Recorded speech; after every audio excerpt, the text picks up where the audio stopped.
This is the 2024 Lexus TX, an all-new model for 2024. This is the completely redesigned 2024 Hyundai Santa Fe.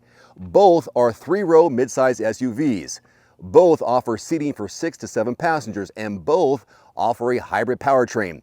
Obviously, luxury, non-luxury, and then there's the price. The Santa Fe MSRP between $35,000 and $48,000, with the Lexus between $55,000 and $78,000. But is one really worth $20,000 to $30,000 more than the other? Let's break it down. Let us begin under the hood. Now, there are 5 trim levels with the Santa Fe. You look at the SE, SEL, XRT, which is mine, standard all-wheel drive, limited, and calligraphy. There are 2 powertrains. One is a hybrid.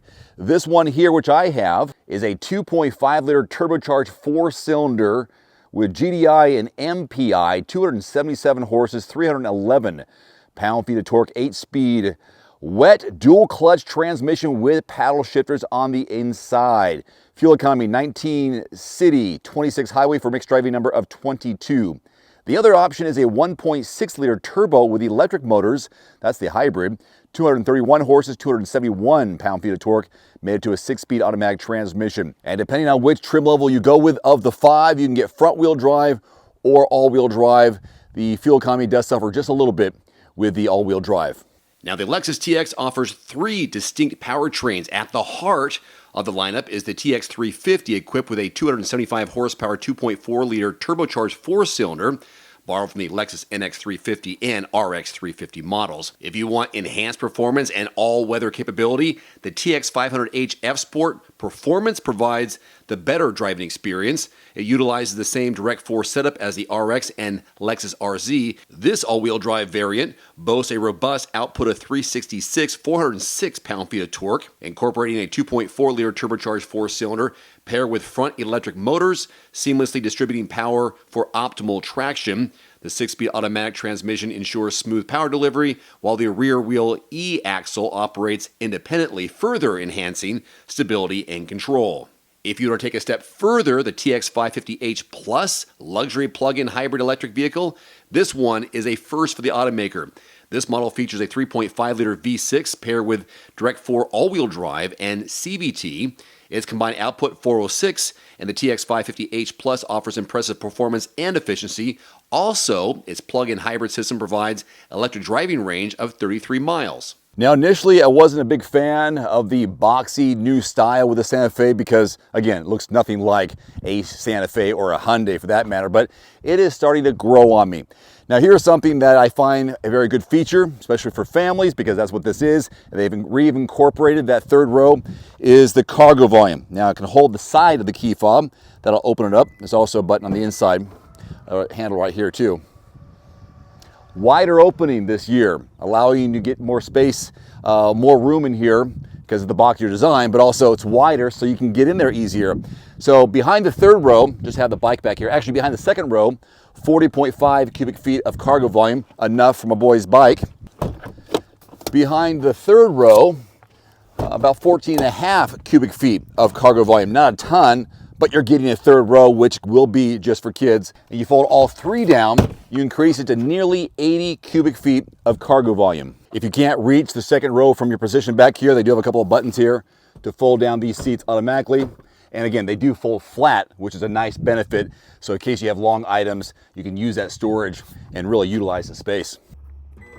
Now let's talk cargo with the TX. Clearly a lot more room. It's a bigger 3-row SUV. So we're looking at something in the neighborhood of 20.1 cubic feet of cargo volume behind the 3rd row, which is generous. Then you fold down the last row, you expand it to 57.4. Now with all the seats folded flat, the TX can, let's say, swallow up 97 cubic feet of gear, of kid stuff, of weekend getaway stuff. Yeah, lots of extra room in the back when all seats are folded down. This is a luxury SUV with luxurious spacing. Front cabin of the Santa Fe. This undergoes a refreshing interior redesign for 2024, boasting a sleek and modern aesthetic. Central to this update is the revamped dashboard and instrument panel, all one seamless screen, a curved panoramic screen, if you will, seamlessly integrating both the digital driver display and a 12.3-inch infotainment display. And below, a dedicated panel houses climate controls alongside tactile buttons and knobs for intuitive temperature adjustment, volume control, infotainment navigation, and vehicle functions. You also have plenty of areas for connectivity with USB-C ports and a wireless charging pad closest to the driver. On the other end of the spectrum, on the luxury side with the TX, check it out, a standard 14-inch infotainment touchscreen for managing media and climate controls. So you can expect the availability of a 12.3-inch digital instrument cluster to enhance the overall interface. So they are two different pieces here that are in the cabin as opposed to the Hyundai Santa Fe, but still appropriate for what you're doing. Both offer Apple CarPlay and Android Auto connectivity. This is seamless when you connect to it. And like the Santa Fe, the Lexus has USB-C ports and a wireless charging pad for your smartphone. One of the obvious differences is a shift knob by the wireless charging pad on the Lexus as opposed to on the steering panel of the Santa Fe.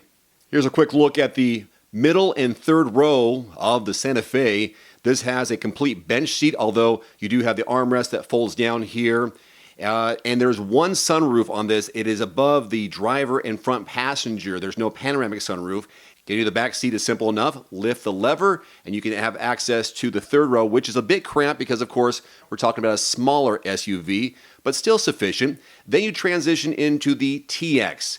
We have captain's chairs here with cup holders in the middle. Very spacious, no problems here with, of course, high-end climate controls in the center, plus charging ports. Then if you want to get the back seat, you press a button on top, it slides forward, and now you have even more room versus the Santa Fe for the back passengers in the third row, which is also very convenient and plenty of headspace. And this vehicle has a panoramic sunroof as opposed to the front sunroof or sliding sunroof in the Hyundai Santa Fe.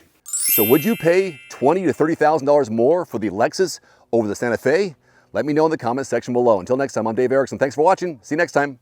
Adios. Today's video is brought to you by The Cold Plunge. Use discount code DAVE150 at checkout at thecoldplunge.com. Immediately save $150 off your purchase. That's DAVE150 at thecoldplunge.com. There's also a link below this video. One final note, if you are in the market for a new vehicle soon, great. Connect with your local dealership and price and test drive at least 3 different vehicles. A vehicle's strengths and weaknesses can only be discovered when you are behind the wheel. My reviews can be good, but you need to test drive these yourself. Visit quotes.everymandriver.com, select the make, model, and your zip code, and you'll get invoice pricing in your area on those vehicles. Shop smarter with price quotes at quotes.everymandriver.com. Thanks for watching. Please click subscribe and give us a thumbs up. Today's video is brought to you in part by Ironman Darts. If you're looking to pick up a new and fun hobby that you can play at home or at the local pub, check out the Ironman Darts YouTube channel for simple and easy practice routines, lessons on how to throw darts, darts games for beginners, and real matches versus real people with both steel tip and soft tip darts. Click the link below and watch for free. And there it is.